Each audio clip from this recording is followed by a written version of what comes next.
এখন মৃত্যু কুম্ভ হয়ে গেছে, মৃত্যু কূপের মতো।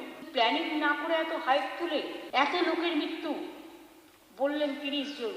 কথাটা কি সঠিক? কত ডেড বডি ভাসিয়ে দিয়েছেন নদীতে?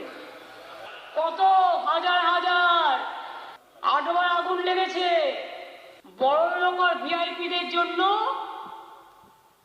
লক্ষ টাকার ক্যাম্প, আর গরিব লোকেদের, সাধারণ লোকেদের জন্য লাইনে দাঁড়ান 15 ঘন্টা 20 ঘন্টা দাঁড়িয়ে, যদি একটা মাদুরেও বসে 2000 টাকা।